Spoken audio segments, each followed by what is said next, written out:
You're probably thinking, Rob, what are you doing with a Stadia Premier Edition from Google? You know, you've got an Xbox One S, you've got an Xbox Series S, you've got a PlayStation 4, you use a Shadow Cloud gaming PC. Why would you need Google's video game streaming device? And the answer to that is that I got it basically almost for free, or near enough free to make it worth checking out. So I received a promotional email from Google saying that if I started subscribing to Stadia Pro again for, I think it's $8.99 a month, they'd send me the Stadia Premier Edition, which consists of the Stadia Wi-Fi controller and the Chromecast Ultra for free, as long as I didn't cancel my subscription in the first month. So in the name of research, I thought I'd give it a go, even though I doubted very much whether the hardware or the service would be up to much. To be honest, I really had my eye on the Chromecast, which I know you can use to stream from your phone to your telly, you know, things like Netflix and Prime. It kind of turns an ordinary TV into a smart TV. However, with my assumptions about how poor Stadia could be, how wrong could I have been?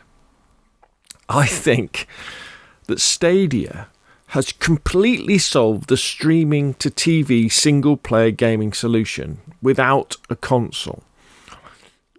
All you've got to do is you've just got to plug in your Chromecast Ultra, or I think now they're really pushing the Chromecast with Google TV, it's called. Connect your Stadia controller, connect it all up to your home Wi-Fi, and it works beautifully. Honestly, I should have suspected that Google would do a good job with game streaming. You know, they have massive data centers with fantastic capacity everywhere and more bandwidth than probably anybody else.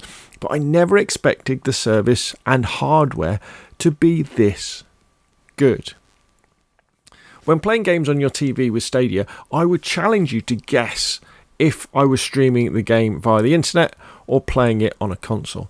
Division 2 at 1080p 60 frames a second is simply stunning. It's way better than my PlayStation 4 and almost indistinguishable to my Xbox Series S. You never see any compression artifacting, and all the games I've played have looked crisp and clear. Sure, they don't all run at 60 frames a second, but that's more down to the game and not the system. And the Stadia controller itself, it's sharp and responsive, the buttons feel good. My only criticism about it in terms of the buttons would be the triggers are quite sensitive. Stadia is just so easy to use. No connecting HDMI leads from your PC to your TV like with other streaming service. No console or games that need updating. Just turn on your TV, turn on the controller, select your game and you're off. No downloading, no installing, no hassle. Stadia's games are also the console editions of these games, so it's all designed for controllers, unlike the PC games you get with competing streaming services like GeForce Now or Shadow Cloud gaming PCs. With Stadia, you can play all the games from the comfort of your couch using the controller to your TV. There's no keyboard and mouse required. The Stadia TV experience, using the Chromecast Ultra and the Stadia Wi-Fi controller, I think is the service's strong point. It's head and shoulders above any other streaming service in technical excellence. But you can also use Stadia on your PC, laptop, phone or tablet.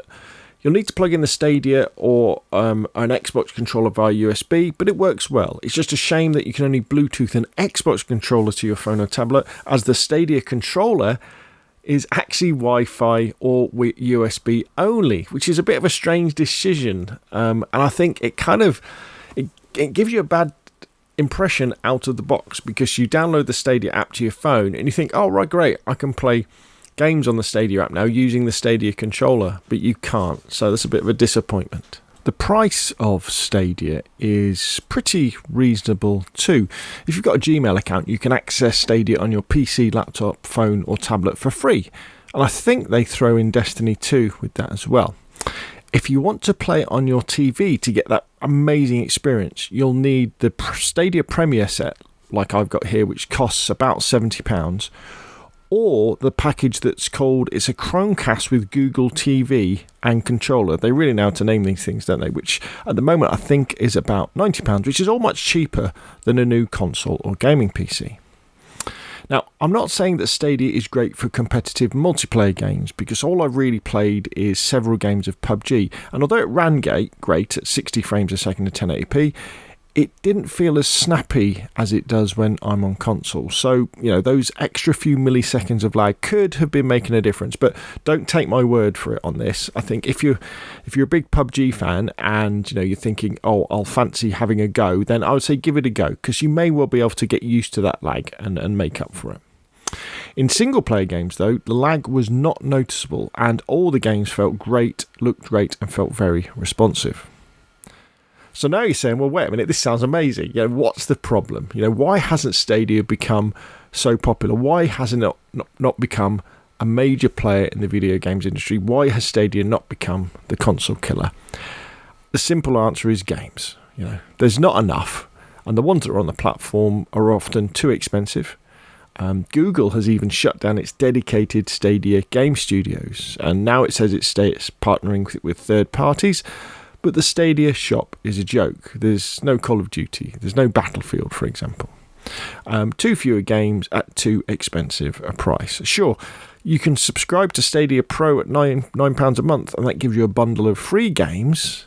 But when you compare that to Xbox Game Pass Ultimate, for example, where for £12 a month you get over 200 games to stream, or being able to access thousands of PC games that you admittedly buy on Steam with GeForce Now or a Shadow Cloud gaming PC, Stadia just isn't competitive. Even Sony has a better streaming service with PS Now, and this really holds Stadia back.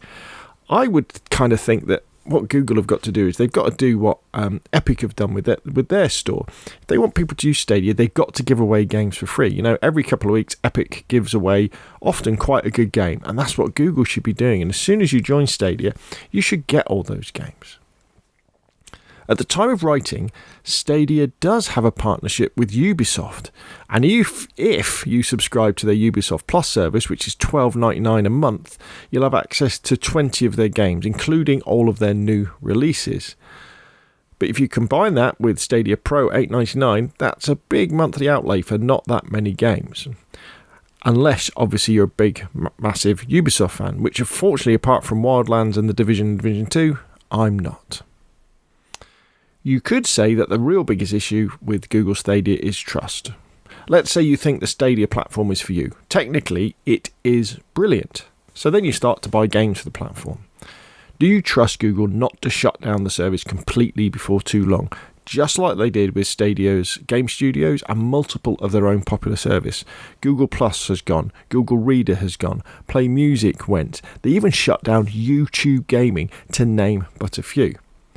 Sure, if that happens, they might refund you your game purchases. Maybe. There's no guarantee of that, and you'll lose all the progress you had in those games, and you'll be left with the obsolete hardware. So Google Stadia is technically brilliant. It really does work.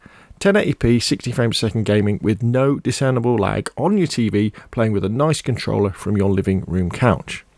If Google really got behind this, got us all the latest console releases, I would wholeheartedly recommend Stadia. If they partnered with Xbox or PlayStation or Steam or Epic to deliver a proper games library, I'd be telling everyone, get one. But they haven't, and it doesn't look like they've got any plans to do so. And it pains me to see a product that is so technically brilliant be hobbled by such a lack of support. Google Stadia could be a console killer if it simply had more games and if we could trust Google. Let's hope that someone at the internet giant realises what a great platform they have and they start to get behind it. Until then, it's pretty hard to recommend unless they send you a free Premier Edition and you're a big Ubisoft fan. Okay, that's enough for me. What do you think? Put your comments down below. If you enjoyed the video, hit like. If you want to see more of the same, press subscribe, and I will of course see you again soon.